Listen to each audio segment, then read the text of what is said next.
12 de diciembre de 2025 y estos son los números del día. Vamos con el primero de ellos. 2,5% la inflación registrada por el índice de precios y por el Instituto Nacional de Estadísticas y Censos de la República Argentina.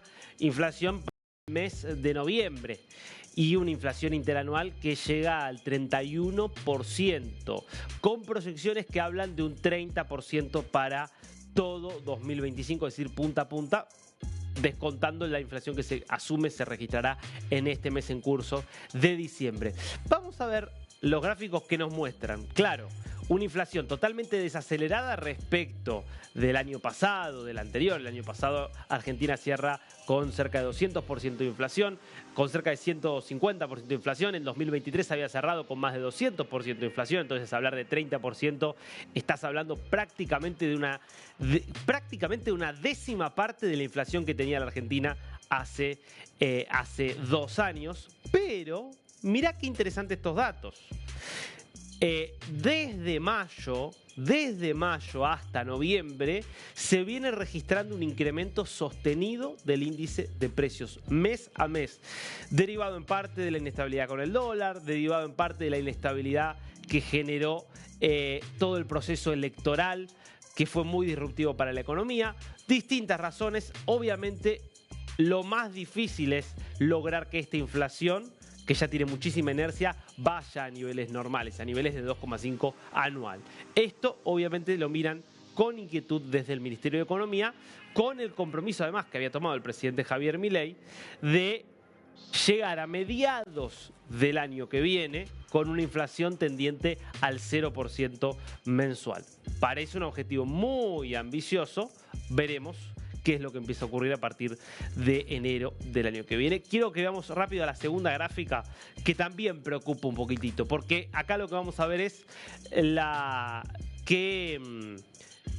distintas canastas, y lo que vamos a ver que lo que más aumentó es justamente vivienda, agua, electricidad, que llegó a 3,4%. Esto es servicios, lo mismo el transporte, 3%. Es parte del problema, ¿no? Que la inflación era muy alta con las tarifas totalmente atrasadas. Entonces, bajar la inflación al mismo tiempo que hay que subir las tarifas y los servicios es un problema porque ralentiza la tasa de caída de los precios, ¿no? De la inflación. Pero creo que lo que más preocupa es que el tercer rubro que más aumentó es alimentos y bebidas no alcohólicas, por encima del promedio, 2,8%, es decir, esto que impacta directamente en la canasta que consumen las personas y por lo tanto en las condiciones generales de vida de la población.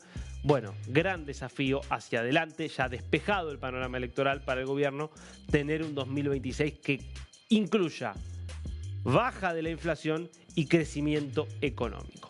Segundo número del día.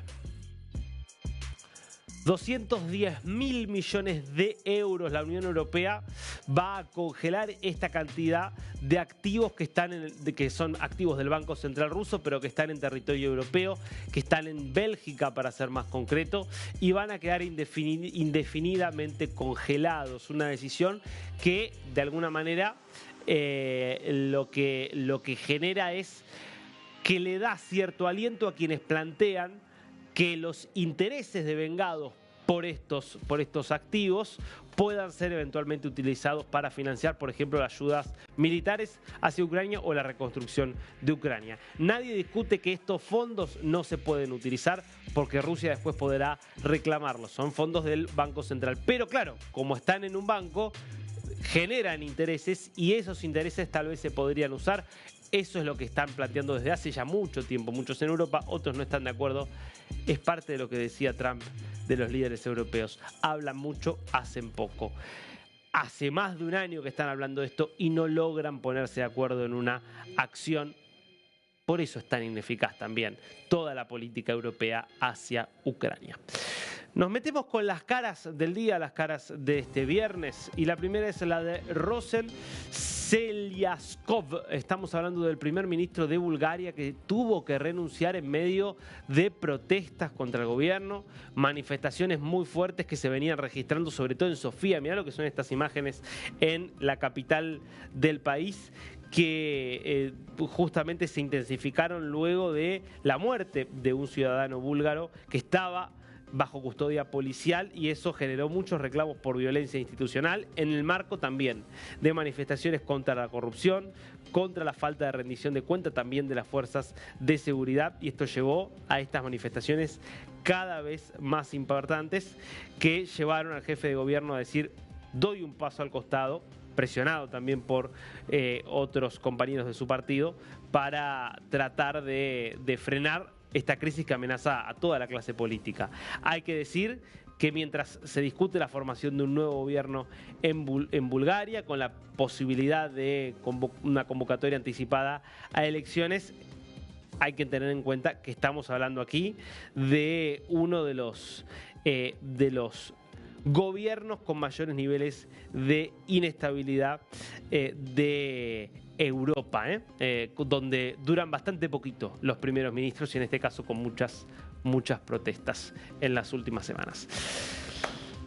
Bueno, primera de las dos caras del día. Vamos con la segunda cara de hoy. Otro primer ministro es Anutin Charnivarakul, es el primer ministro de Tailandia y va a tener hoy una conversación muy importante con el presidente de los Estados Unidos, Donald Trump, para ver si es posible una desescalada en esta nueva serie de enfrentamientos que están protagonizando Tailandia y Camboya. Enfrentamientos que ya incluyeron el lanzamiento de bombas pesadas, el despliegue de aeronaves, la muerte de soldados en los dos costados, justamente de los dos lados de la frontera.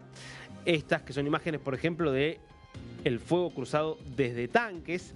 Tengamos en cuenta que Tailandia y Camboya era una de las guerras que Trump supuestamente había resuelto. Trump siempre dice: yo resolví 8 guerras. Bueno, una de esas guerras es entre Tailandia y Camboya, una guerra que había comenzado hace algunos meses y que después de la mediación estadounidense llega a un cese del fuego. Lo cierto es que en las últimas semanas volvieron a recrudecer los conflictos y nuevamente comenzaron los enfrentamientos.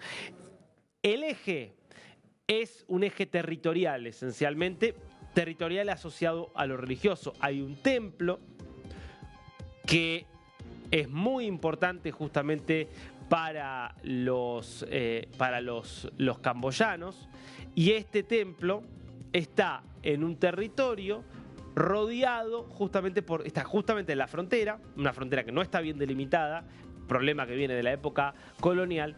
Y ese templo está rodeado del territorio tailandés. El templo es considerado territorio de Camboya, pero está a sus alrededores todo el territorio de Tailandia. Entonces, claro, los camboyanos no pueden acceder a ese templo y ese es el mayor detonante de los enfrentamientos en una frontera que además está totalmente minada, donde ha habido muchísimos accidentes producto de esas minas que están dispuestas allí, con la consideración de que además se trata de armamento prohibido, y la denuncia también que se hacen de los dos lados es que de ambos lados volvieron a poner aún más minas en este territorio complejo.